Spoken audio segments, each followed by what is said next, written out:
तो मुझे लगता है कि सबसे बेहतर होगा कि वो कॉमर्स से जाएं। अच्छा। जी, कॉमर्स से जाएं, उसमें काफ़ी सही रहेगा। और कॉर्पोरेट मैटर भी वो देखेंगे, कॉर्पोरेट लॉयर भी होते हैं, कॉमर्शियल डिस्प्यूट लॉयर्स होते हैं, टैक्सेशन के जो लॉयर्स होते हैं वो भी अगर कॉमर्स से आप हैं, आपका कॉमर्स बैकग्राउंड है तो सही है। अंग्रेज़ी इसमें बहुत ज़रूरी कंपलसरी है। ये हाई कोर्ट और सुप्रीम कोर्ट में प्रैक्टिस करने के लिए आपको जो आर्गूमेंट्स कीजिएगा वो सिर्फ इंग्लिश में ही होते हैं आर्गूमेंट्स। डिस्ट्रिक्ट कोर्ट्स में, लोअर कोर्ट्स में तो चलिए आप हिंदी मिक्स करके आप कर लेते हैं, लेकिन हाई कोर्ट और सुप्रीम कोर्ट में कंपलसरी है। और आपको जो ड्राफ्टिंग करनी है, जो पिटीशन लिखना है, कुछ भी करना है, वो सब इंग्लिश में ही होता है। फ़िलहाल तो मैं दिल्ली हाई कोर्ट और सुप्रीम कोर्ट में प्रैक्टिस कर रहा हूँ, और हमारे जो सीनियर हैं आशुतोष भारद्वाज हुए, वो दिल्ली में, मैं वहाँ। आप देख रहे हैं विज़न आजकल और मैं हूं Imran Ali. Face to face with Imran Ali में हर बार आपकी मुलाकात कराते एक नई शख्सियत से या कभी नई प्रतिभा से। इस बार हमारे साथ बातचीत करने के लिए हैं रेहान खान।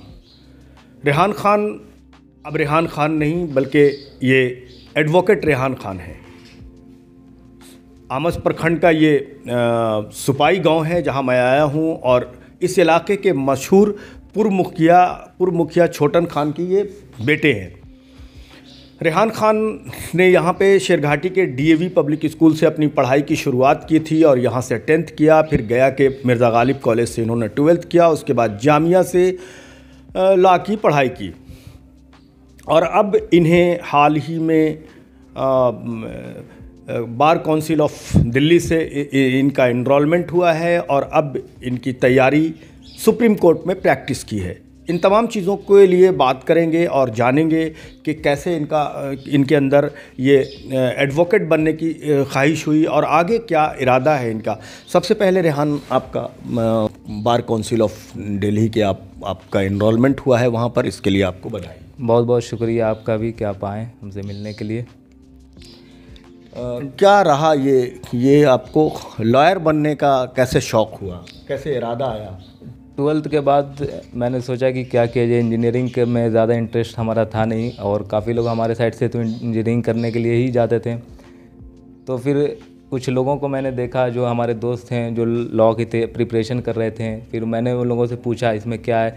फिर मैंने उन लोगों से देखा, और फिर मैं लॉज के बारे में जानने लगा, और न्यूज़ सुनना शुरू से इंटरेस्टेड रहे हैं। तो लॉ के बारे में मैंने पूरा पढ़ा, इसमें क्या क्या फील्ड है, क्या स्कोप है, क्या कर सकते हैं। तो वहाँ से फिर मेरा इंटरेस्ट आया। क्या स्कोप आपको लगता है? लॉज करने के बाद बहुत स्कोप है इसके में, आप बहुत सी जगह पे जा सकते हैं। अमूमन लोग क्या समझते हैं कि क्रिमिनल लॉयर्स होते हैं या फिर सिविल लॉयर्स होते हैं, लेकिन ऐसा बिल्कुल भी नहीं। इसके अलावा काफ़ी तरह के लॉयर्स होते हैं। आप कॉर्पोरेट सेक्टर में जा सकते हैं, आप एकेडमिक्स में जा सकते हैं, आप जुडिशरी में जा सकते हैं, आप लीगल जर्नलिज्म में जा सकते हैं, आप इन्वायरमेंटल लॉ से रिलेटेड काम कर सकते हैं। जी, इंटरटेनमेंट लॉयर्स भी होते हैं, काफ़ी तरह के लॉयर्स होते हैं। आप टैक्स से रिलेटेड काम कर सकते हैं, इन्वायरमेंट से रिलेटेड लॉयर्स होते हैं, वहाँ काम करते हैं। साइबर लॉज होते हैं, कॉमर्शियल डिस्प्यूट्स मैटर होता है, आर्बिट्रेशन मैटर्स होते हैं। आप एकेडमिक्स में जा सकते हैं, जुडिशरी में जा सकते हैं, बहुत स्कोप है इसके में। किस क्षेत्र में आप जा रहे हैं? वैसे तो हमारा इंटरेस्ट तो क्रिमिनल लॉयर्स में ज़्यादा। जो एलएलबी की डिग्री है इसके बाद हम कैसे मानेंगे, जैसे एमबीबीएस लोग करते हैं तो अपने नाम के साथ डॉक्टर लिखते हैं, तो क्या वो अपने नाम के साथ एडवोकेट लिखेंगे या लॉयर लिखेंगे, या सिर्फ एलएलबी अपने डिग्री के साथ लिखेंगे अगर वो अपने नेम प्लेट लगाते हैं अपना, या कहीं अपने, तो क्या कैसे हमारे दर्शकों को क्या बताएंगे आप? देखिए, इसमें ग्रेजुएशन के बाद 3 साल का एलएलबी होता है। अगर आप 12th के बाद देते हैं तो फिर 5 साल का बीएलएलबी आपको करने होते हैं। आप लॉज कंप्लीट करते हैं, डिग्री लेते हैं, आप लॉयर्स कहलाते हैं। लेकिन जब आप किसी बार काउंसिल में इनरोलमेंट करवा लेते हैं, उसके बाद आप प्रॉपर एडवोकेट हो चुके हैं। आप कोर्ट्स में अपीयर कर सकते हैं, आर्गूमेंट्स कर सकते हैं। तो क्या जूनियर से अगर किसी को लॉयर बनना है, आपने क्या बताया, आप साइंस से स्ट्रीम से हैं या आर्ट्स से हैं, क्या है? कोई भी स्ट्रीम से आप 12th किया हो, साइंस से हो, आर्ट्स से हो, कॉमर्स से हो, आप उसके बाद एलएलबी कर सकते हैं या फिर लॉ में आ सकते हैं। नहीं, आपका एंट्रेंस एग्ज़ाम जो एक कॉमन एंट्रेंस होता है क्या, और एक कॉलेज का अपना होता है क्या क्या? देखिए, लॉज में जाने के लिए एनएलयू कॉलेज होते हैं, जो लॉ के कॉलेज होते हैं, उसके लिए क्लैट के एग्ज़ाम होते हैं, कॉमन लॉ एडमिशन टेस्ट। इसको आप एग्ज़ाम दीजिए, क्लियर करते हैं, उस हिसाब से फिर आपको कॉलेज मिलेंगे। काफ़ी नेशनल लॉ यूनिवर्सिटीज़ हैं। जी। नहीं, मैं ये पूछ रहा था आपसे कि जो लायर बनना चाहते हैं तो बचपन से अगर वो उनके दिल में, आपने बाद में सोचा 12th के बाद, लेकिन जो बहुत जूनियर क्लास से ही ये बात सोचते उनको क्या स्ट्रीम अपनाना चाहिए? वो कॉमर्स से जाएं या साइंस से जाएं, आर्ट्स से जाएं, उनको क्या अपनाना चाहिए जूनियर क्लास से? अगर वो इरादा बना ही लिए कि हमको वही बनना है तो? अगर वो इरादा बना लिए तो मुझे लगता है कि सबसे बेहतर होगा कि वो कॉमर्स से जाएं। अच्छा जी, कॉमर्स से जाएं, उसमें काफ़ी सही रहेगा। और कॉर्पोरेट मैटर भी वो देखेंगे, कॉर्पोरेट लॉयर भी होते हैं, कॉमर्शियल डिस्प्यूट लॉयर्स होते हैं, टैक्सेशन के जो लॉयर्स होते हैं वो भी अगर कॉमर्स से आप हैं, आपका कॉमर्स बैकग्राउंड है तो सही है। इन्वायरमेंटल लॉयर भी होते हैं, एंटरटेनमेंट लॉयर भी होते हैं, इंटरनेशनल लॉयर्स भी होते हैं। तो कॉमर्स से मुझे लगता है कि अगर आप आएँ तो ज़्यादा बेहतर है। आप कहाँ प्रैक्टिस करेंगे या अपना सीनियर किसको मान रहे हैं? क्या प्लानिंग है आपकी? फ़िलहाल तो मैं दिल्ली हाई कोर्ट और सुप्रीम कोर्ट में प्रैक्टिस कर रहा हूँ, और हमारे जो सीनियर हैं आशुतोष भारद्वाज हुए, वो दिल्ली में, मैं उनके ही ऑफिस में प्रैक्टिस कर रहा हूँ।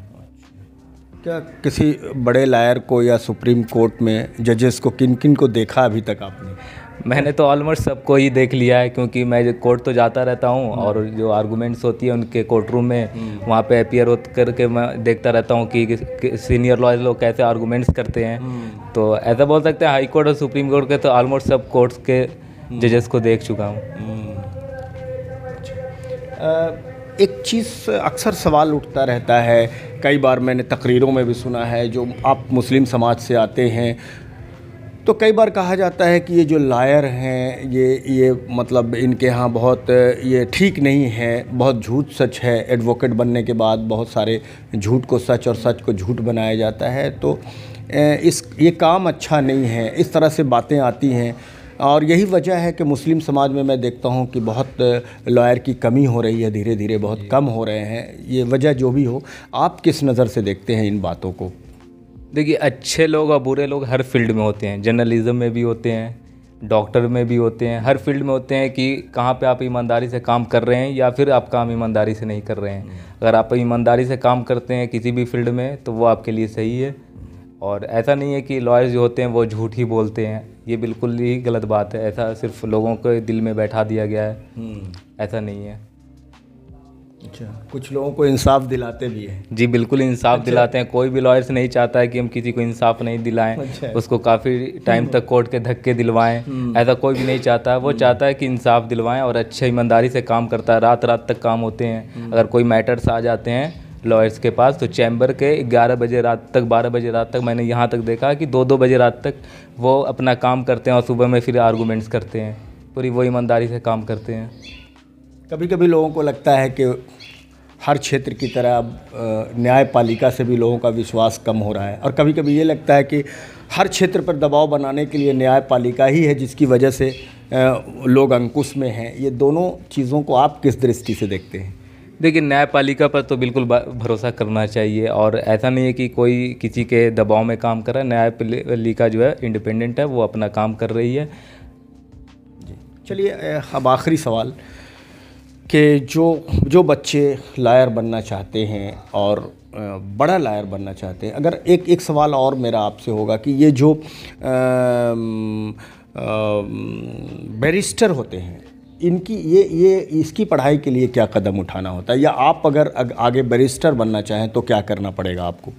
अगर मुझे बैरिस्टर बनना होगा तो मैं बाहर जाऊंगा और फिर मास्टर्स की वहाँ से डिग्री लूँगा, तो फिर मैं बैरिस्टर कराऊंगा। जो बाहर से डिग्री लेकर के आते हैं उन्हें बैरिस्टर करते हैं, और इंडिया में जो है वो लॉयर्स हो गए। इसमें हायर एजुकेशन का कितना स्कोप है? आप PhD तक इसमें कर सकते हैं।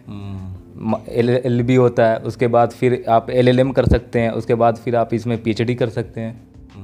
आप एकेडमिक्स में इंटरेस्टेड हैं तो PhD कीजिए, आप प्रोफेसर वगैरह की आपको जॉब मिल जाएगी।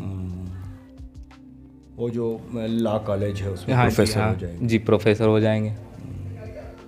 चलिए रेहान, बहुत मुबारक आपको। एक आखिरी सवाल के जो हमारे जो स्टूडेंट हैं जो इस फील्ड में जगह बनाना चाहते हैं लेकिन उनको कुछ दिखता नहीं है, कैसे वो जाएं, कैसे करें, कैसी तैयारी करें, कि वो जो नेशनल एंट्रेंस एग्ज़ाम होते हैं या कॉलेजेस के एग्ज़ाम होते हैं, उसको लॉ कॉलेजेस के एग्ज़ाम होते हैं, उसको वो अच्छी तरह से तैयारी कैसे करें कि वो निकाल पाएँ और बड़ा कोई और जैसे आप सुप्रीम कोर्ट तक पहुँचे हैं तो बड़े एडवोकेट बने, उसके लिए क्या टिप्स होगा आपको स्टूडेंट्स के लिए?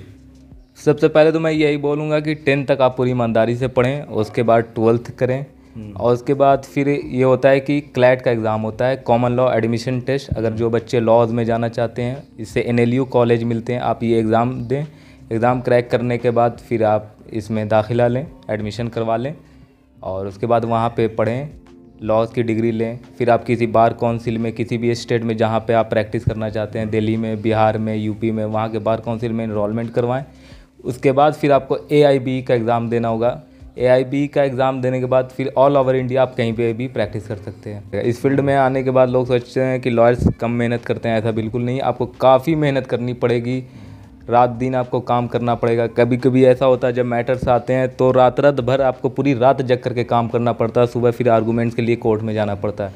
इस फील्ड में काफ़ी मेहनत, अगर आप मेहनत नहीं कीजिएगा आप कुछ भी नहीं कर पाइएगा। एक सवाल और अंग्रेज़ी को लेकर, जैसा हर फील्ड में देखा जाता है कि अभी का वर्तमान समय में उसमें कंप्यूटर और अंग्रेज़ी की बड़ी अहमियत है। आपके क्षेत्र में भी क्या अंग्रेज़ी को किस तरह देखते हैं, कितनी ज़रूरी है अंग्रेज़ी और बचपन से किस तरह की तैयारी अंग्रेज़ी को लेकर होनी चाहिए?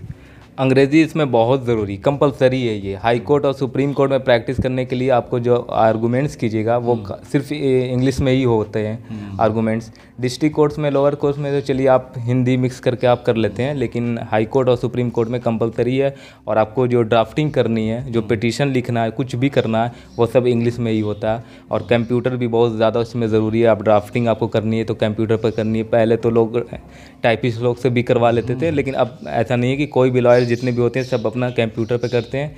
और आपको जितने रिसर्च होता है सब वो आप कंप्यूटर पे आपको कर सकते हैं, लैपटॉप। मतलब ये कहना चाह रहे हैं आपकी जूनियर क्लास से ही आपको अंग्रेज़ी और कंप्यूटर पे भी मेहनत वैसे ही करनी होगी जी, सब्जेक्ट की तरह? जी, सब्जेक्ट के जैसा ड्राफ्टिंग आप कंप्यूटर पे ही खुद कीजिएगा और रिसर्च वर्क जो आजकल है वो भी आप कंप्यूटर से ही कीजिएगा। और इंग्लिश तो है ही ज़रूरी, कंपलसरी है वो। चलिए, बहुत बहुत शुक्रिया हमसे बात करने के लिए। बहुत बहुत शुक्रिया आपका भी। तो व्यूअर्स, ये बातचीत कर रहे थे हम एडवोकेट रेहान खान से, जो कि ये सुपाई गांव से हैं और मशहूर पूर्व मुखिया छोटन खां के बेटे हैं। और इन्होंने नए एडवोकेसी के क्षेत्र में एडवोकेट बनने के लिए जो लोग इच्छा रखते हैं, जो स्टूडेंट, उनके लिए बहुत सारे टिप्स भी इन्होंने दिए और बताया कि उन्हें बचपन से कंप्यूटर और अंग्रेज़ी को मजबूती से लेकर चलना चाहिए अपने सब्जेक्ट के साथ, ताकि वो जब बड़े एडवोकेट बने तो अंग्रेज़ी उनके रास्ते में बाधा ना बने। दूसरी चीज़ ये कि जो एंट्रेंस एग्ज़ाम होता है वो अगर कॉमर्स से आए तो उनको ज़्यादा बेहतर होगा, लेकिन वो दूसरे स्ट्रीम से भी आ सकते हैं। और वो जब उसमें बनना चाहें तो वो अगर हाई कोर्ट या सुप्रीम कोर्ट में प्रैक्टिस करना चाहते हैं तो उसके लिए उन्हें थोड़ी कड़ी मेहनत करनी पड़ेगी, तब वो बड़े एडवोकेट के रूप में शोहरत हासिल कर सकते हैं। और आप जैसा जानते हैं व्यूअर्स कि जो बड़े लॉयर हैं, आज राजनीति में भी एडवोकेसी से आए लोगों को बड़े बड़े मौके मिलते हैं। आज बहुत सारे ऐसे नेता मंत्री हैं जो पहले तो वो एडवोकेट थे या आज भी वो एडवोकेट हैं। तो एडवोकेसी के क्षेत्र से आने वाले लोगों को राजनीति में भी बाद में बड़ा स्कोप मिलता है और एक तरह से वो उनको अपना आधार मानते हैं या अपना उनसे बहुत ताकत मिलती है राजनीति के क्षेत्र वालों को, दलों को।